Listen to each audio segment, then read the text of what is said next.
There's a silent mistake almost everyone makes when deciding to change their lives. People announce it. They post about it. They explain it.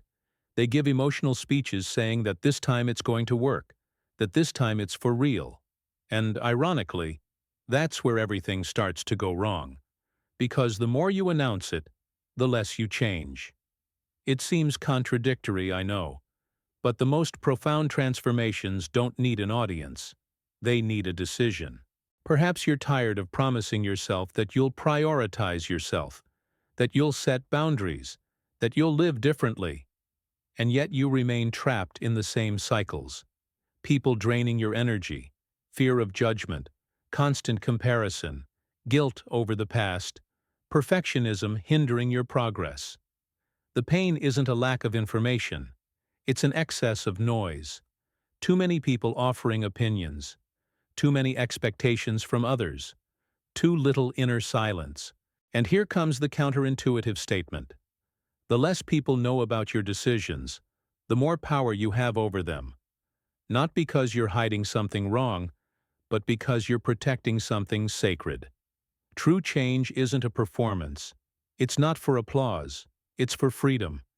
And freedom isn't negotiated. It's built, often in silence. In this video, you will understand the 7 things that need to leave your life without warning, without speech, and without explanation. Things that seem normal, but are draining your strength, your clarity, and your courage.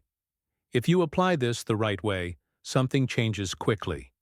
Lightness returns, the mind calms, and decisions become firmer. And the best part? Nobody needs to know what you're doing. The results speak for themselves. People who drain your energy without telling anyone. Have you ever noticed how some people don't need to shout to bring you down? Just one phrase, a curt hum, a piece of advice disguised as care, and that's it. Your mind feels heavy all day. And the most curious thing is that these people aren't always bad in the classic sense. They just follow a pattern. They always steer the conversation towards the negative, towards fear, towards, "It won't work." Then you leave their company feeling smaller, as if your life has shrunk by 2 sizes. And look, that's not too sensitive. That's heightened perception. Now here's the game changer. You don't need to give a speech. You don't need to explain or engage in that "let's talk" charade. You just need to start practicing distance with elegance. Respond later. Answer less. End calls earlier with a "I'm going to run here, we'll talk later." Because when you over-explain, you open the door to manipulation. And manipulation doesn't just come with aggression. It comes with guilt, emotional blackmail, and "wow, you're different." That's right. Different is the goal. And do you want a simple, practical test you can do this week? After each interaction, ask yourself, did this give me energy or drain my energy? If it drained my energy, you adjust your access. You don't need to cut everyone off at once, but you need to stop letting just anyone into your mind as if it were a public square. Your peace of mind is an asset, and assets are protected. But when you start protecting your peace, something strange happens. You realize that part of your indecision wasn't even indecision. It was fear of displeasing. And then the next thing appears in front of you, almost like a mirror. The constant need for approval. There's a silent pattern that traps many intelligent people. The habit of asking too many questions before deciding. What do you think? Is this a good idea? Would you do this in my place? At first glance, it seems like humility. But let's be honest, most of the time it's fear disguised as prudence. Fear of making mistakes, fear of being judged, fear of standing by your own choice. And when you live like this, without realizing it, you're outsourcing the steering wheel of your life. The route ceases to be yours. Now look at this interesting fact. Every time you ask for approval, you relinquish power. It's as if you're saying, even without speaking, "I don't fully trust my own judgment." And this creates internal noise, a chronic insecurity. Have you noticed how people who give too many opinions about your life Rarely live the life you'd like to live? That's right. Good advice comes from those who have built something, not from those who only observe from the sidelines. Otherwise, it's just noise. A practical, simple, and powerful exercise. For your next critical decision, nothing life or death, decide alone. Pray, reflect, write down 2 pros and 2 cons, and decide. Then, communicate the decision you've made, without asking for validation. Something like, I've decided to do it this way. Period. At first you'll feel butterflies in your stomach, the famous, what if it goes wrong? But it's by overcoming this discomfort that self-confidence is born. And when you start to trust yourself more, you realize that another habit appears soon after, almost automatically. That of stopping over-explaining yourself. And that's when the next obstacle begins to fall. Excessive explanations. The habit that gives away your power. Some people turn a simple no into a 10-minute podcast, and they do it without realizing it. Someone invites you. You don't want to go, but instead of saying, I can't, you start a marathon of justifications. Tiredness, schedule, commitment, weather, moon phase. It seems polite, but deep down, it's an attempt to convince the other person that your decision is legitimate. And here's a somewhat uncomfortable truth. Those who need to explain too much deep down still don't feel authorized to choose. When you over-justify yourself, something curious happens. You create openings. The other person starts to negotiate their own decision. But if it's just tiredness, you can rest later. But this is important. But you said you were going to try. In other words, what was simple becomes a debate. I'm not going to, said calmly, firmly, and respectfully, ends the matter. No drama, no guilt, no soap opera. Want to practice this? Start with short, neutral answers. It won't work. I've decided to do things differently. I'd rather not. And silence. Don't finish with because. At first they'll find it strange. Some will insist. Breathe, repeat the phrase, and move on. This isn't rudeness. It's emotional maturity. And when you stop explaining everything, something interesting begins to emerge. You realize that much of the suffering came from constantly comparing yourself to others. And then the next internal adjustment reveals itself. Silent comparisons that sabotage your identity. Almost no one notices, but comparison doesn't start as envy. It starts as distraction. You open your phone for 5 minutes, see someone's edited life, and close it feeling like you're behind, wrong, or falling behind. It happens fast. A better body, a nicer house, faster success. And that's it. Your mind starts telling an unfair story about yourself. The problem isn't admiring, it's using the wrong yardstick to measure yourself. Comparison is cruel because it pits your backstage against the other person's stage. You know their pain, their fears, their bills, their difficult days. On the other side, you only see snippets. Good angles, announced victories, silence about failures. And then that poisonous thought is born, it never happens to me. But it does happen. It just doesn't happen in the same way, at the same time, or with the same scenario. Each person plays a different game, with different cards, a practical, simple, and almost therapeutic step. Silently curate your attention. Stop following profiles that make you feel inferior or uninspired. If something generates anxiety, comparison, or a feeling of inadequacy, cut off access. No announcements, no long texts, no explanations. And when comparison arises in your mind, change the question. Instead of, why did he succeed and I didn't, ask, what can I learn here and apply in my own way? This changes everything, because when you stop comparing yourself, you begin to rediscover yourself. You start to hear your own voice, your values, your rhythm again.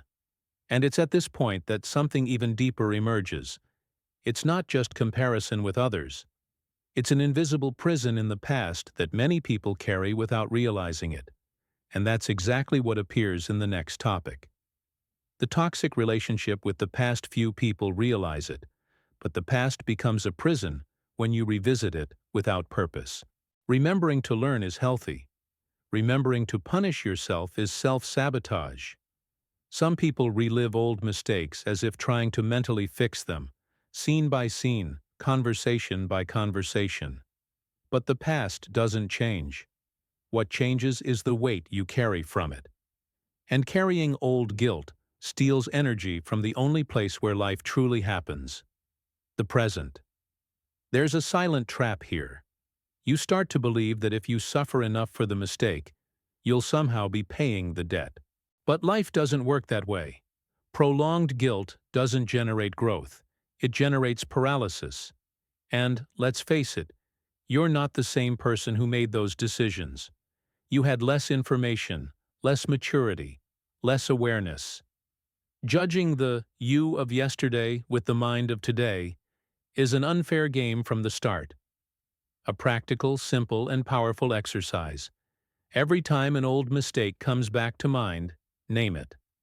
Mentally say, "This is in the past." Then bring your attention to something physical: your breath, your surroundings, your body. It seems simple, but it works. If you want to go further, write a letter to your past self, acknowledging the mistake and closing the cycle. You don't need to show it to anyone. This is internal, silent, almost sacred. And when you let go of the past, something curious happens. The fear of making mistakes diminishes. But paradoxically, another obstacle appears: that need to do everything perfectly before starting. And that's where the next invisible block lies: the perfectionism that prevents you from starting. Perfectionism often disguises itself as high standards, but in practice it acts like a handbrake. You plan, adjust, revise, improve, and never get anywhere. The idea may seem noble: I want to do it right. But deep down, it's fear of making mistakes, fear of exposing yourself, fear of not being good enough. Meanwhile, less prepared but more daring people start, learn along the way, and move forward. Here's an important turning point. Almost nothing worthwhile is born perfect. Businesses, projects, relationships, careers. Everything starts out a bit crooked. Clarity comes after action, not before. Waiting to feel 100% prepared is like waiting for the sea to become completely calm before learning to swim. Spoiler alert, that's not going to happen. Movement creates adjustment, not the other way around. Want something practical? Choose something you've been putting off and do the smallest possible version today. Not the ideal one, the possible one. A draft, a first step, an honest attempt. Allow yourself to make small mistakes to learn quickly. Because when you start acting despite imperfection, something changes inside you. But there's still one last invisible chain. The one that keeps many people trapped even when everything is ready. And that's exactly what comes next. The fear of judgment that controls your life. Perhaps this is the most silent obstacle of all, because it disguises itself as common sense. You stop doing, speaking, trying, not because you don't want to, but because you imagine the invisible tribunal. What will they think? What will they say? What if they laugh at me? And without realizing it, you start living for an audience that, in practice, isn't even paying that much attention. It's ironic, isn't it? You limit yourself because of people who are too busy taking care of their own mess. Here's a liberating truth. Most people aren't judging you. They're comparing themselves. And the few who actually do judge? They're usually the ones who never had the courage to do what you're trying to do. Constant criticism is often a symptom of unresolved frustration. When you understand this, judgment loses its power. It ceases to be a sentence and becomes background noise. A simple and courageous exercise. Do one small thing that you avoid simply out of fear of other people's opinions. It could be wearing an outfit you like, expressing an idea you've always suppressed, or taking a step in a project you've kept hidden. Don't announce it. Just do it. Observe the result. Most of the time, nothing happens. The sky doesn't fall. And when something does happen, it's usually met with admiration or indifference. Because in the end, trying to please everyone is the quickest way to displease yourself. And when you let go of the fear of judgment, you create space. Mental, emotional, spiritual space.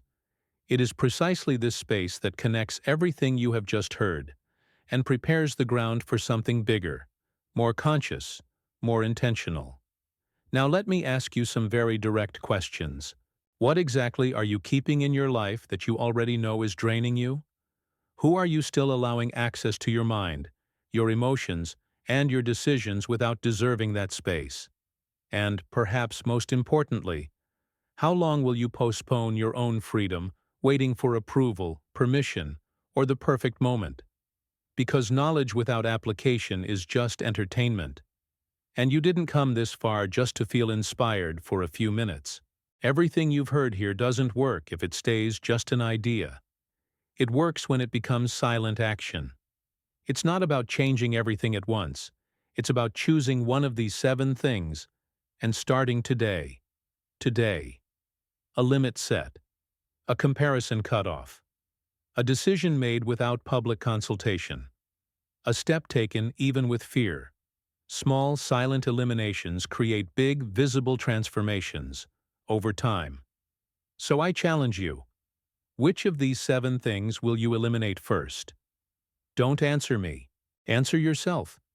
And then observe how your energy changes, how your mind clears, how your posture strengthens.